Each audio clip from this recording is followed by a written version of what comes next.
नमस्कार दोस्तों, आपके अपने चैनल हमारे संस्कार में आपका बहुत बहुत स्वागत है। आज हम आपके लिए जानकारी लेकर आए हैं यम दीपक के बारे में। धन त्रयोदशी के दिन शाम के समय यानी कि रात को यम के नाम का दीपक कैसे जलाया जाता है, लेकिन उससे पहले अगर आप हमारे चैनल पर नए हैं और अभी तक आपने चैनल को सब्सक्राइब नहीं किया है तो आप सभी से निवेदन है, प्लीज़ हमारे चैनल को सब्सक्राइब करें, वीडियो को लाइक करें, ज़्यादा से ज़्यादा शेयर करें ताकि यह जानकारी और लोगों को भी लाभ पहुंचा सके। बेल आइकन को दबाना ना भूलें ताकि हमारे आगे आने वाली हर वीडियो की जानकारी आपको नोटिफिकेशन के ज़रिए मिल जाया करे।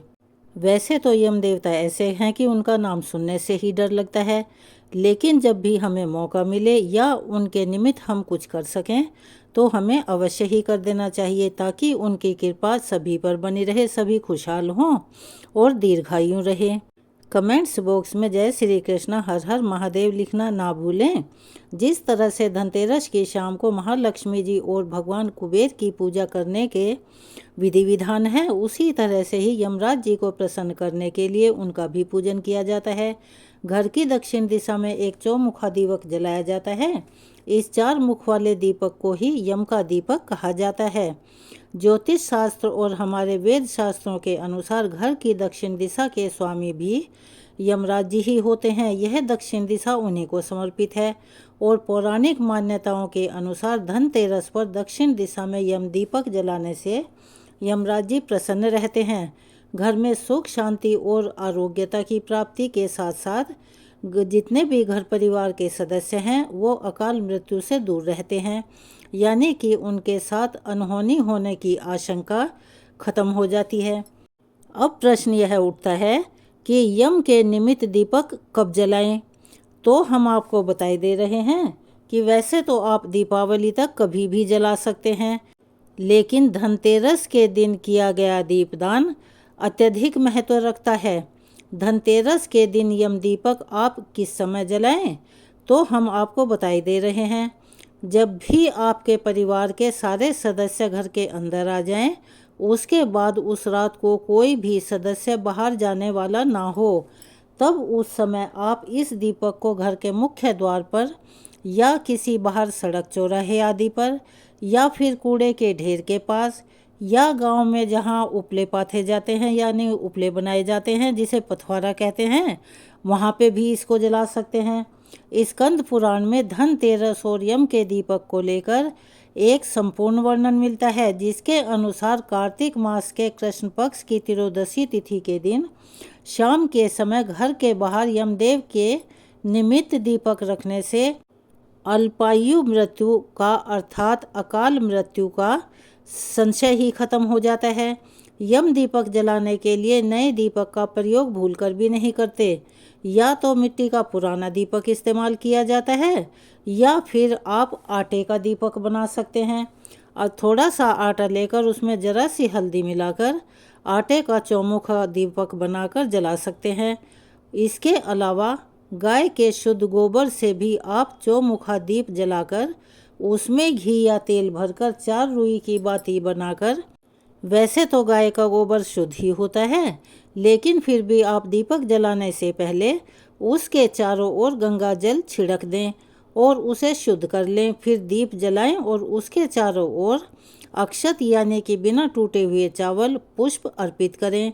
हाथ जोड़कर यमराज जी से प्रार्थना करें कि वे आपके और आपके परिवारजनों को सदैव दीर्घायु रखें, अकाल मृत्यु से बचाए रखें, सभी की रक्षा करने के साथ ही सभी को स्वस्थ और निरोगी बनाए रखें।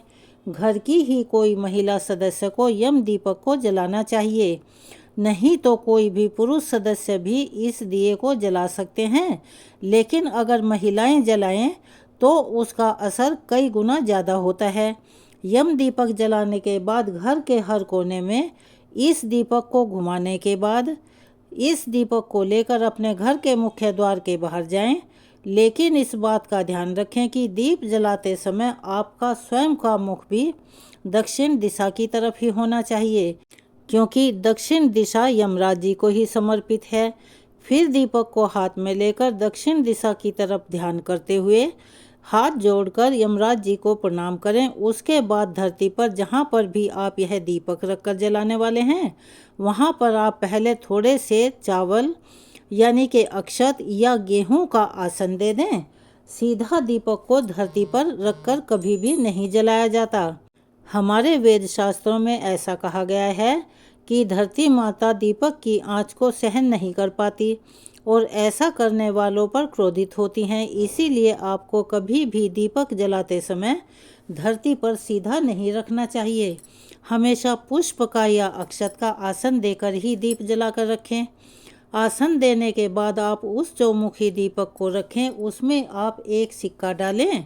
फिर विधि विधान से हाथ जोड़कर सच्चे मन से प्रार्थना करते हुए आपको घर के अंदर आ जाना है। उस दिए को पीछे पलटकर भी नहीं देखते। यम दीपक जलाने के साथ साथ आप इस दिन रात के समय तुलसी माता के नाम का भी एक दिया अवश्य ही जलाएं। अक्सर लोग यम दीपक अकेला ही जलाते हैं, लेकिन आपको इस बात का विशेष ध्यान रखना है कि यदि आप चाहते हैं यमराज जी की कृपा पूरे वर्ष भर आप पर और आपके सभी अपनों पर बनी रहे, तो एक चौमुखा दीपक अलग से, चाहे मिट्टी का नया दीपक हो या फिर आटे का चौमुखा दीपक हो, वह तुलसी जी के पौधे के समीप भी आपको उसी समय जलाना है। इस बात का ध्यान रखें कि चौमुखा दीपक है तो आपको तुलसी के पौधे से थोड़ा दूर रखकर जलाना है, क्योंकि दीपक की आंच काफ़ी तेज होती है और वह तुलसी के पौधे को नुकसान पहुंचा सकती है और उसकी पत्तियां जल भी सकती हैं, नहीं तो पीली पड़कर सूख जाएंगी। तो पहले आपको यम का दिया जलाना है और उसके बाद आपको तुलसी जी के नीचे वह दीप जलाकर रखना है। यम दीपक जलाने के बाद अगले दिन सुबह सुबह अंधेरे अंधेरे में ही या सूर्योदय से पहले आपको इस दीपक का विसर्जन करना अति आवश्यक है। घर के बाहर यदि आपने जलाकर रखा है तो दिए में प्रयोग की हुई सभी सामग्री किसी चौराहे पर या सड़क पर या किसी नदी तालाब में आप प्रवाहित कर सकते हैं और नहीं तो कहीं इसको फेंक भी सकते हैं। घर के अंदर इस दीपक से जुड़ी हुई कोई भी सामग्री ना रखी जाती है, ना ही उसको उस पर छोड़ा जाता है कि इसको बाद में कर देंगे। उसको साथ के साथ ही इसका पूरी विधि विधान से काम को निपटाना होता है। जो भी अक्षत या गेहूं का आपने आसन दिया है उसे भी आप चौराहे पर या सड़क पर डाल सकते हैं, नदी आदि में प्रवाहित कर सकते हैं। बहुत से लोग पूछते हैं कि यम दीपक जलाने का शुभ मुहूर्त क्या होता है, तो चलिए हम आपका ये भी संशय दूर कर देते हैं। यह आपके ऊपर निर्भर करता है या परिवारजनों पर निर्भर करता है। आपके जो भी परिवार के सदस्य हैं, कोई काम पर गए हुए हैं या कोई सामान लेने गए हुए हैं, यानी कि कहने का मतलब है कि जो भी सदस्य आपके बाहर हैं, जब सबके सब जिन्हें रात को घर में रहना है वो घर के अंदर आ जाएं, उसके बाद ही आप इस दीपक को जला सकते हैं। और उन्हें यह भी पहले से ही बता दें कि जिस समय आप दीपक जलाएंगे उस समय आपको किसी से बात नहीं करनी है। यम दीपक आपको जलाकर रखना है।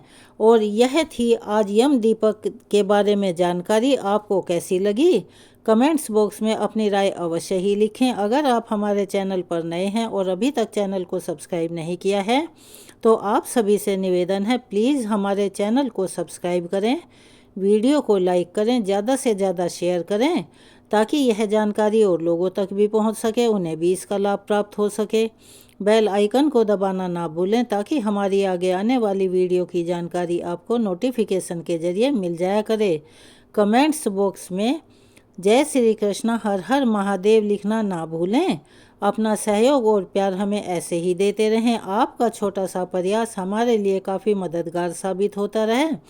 निवेदन है कि इस बात को आप हमेशा याद रखें और हमारे चैनल को सब्सक्राइब, वीडियो को लाइक, ज़्यादा से ज़्यादा शेयर, बेल आइकन को दबाना जारी रखें। धन्यवाद।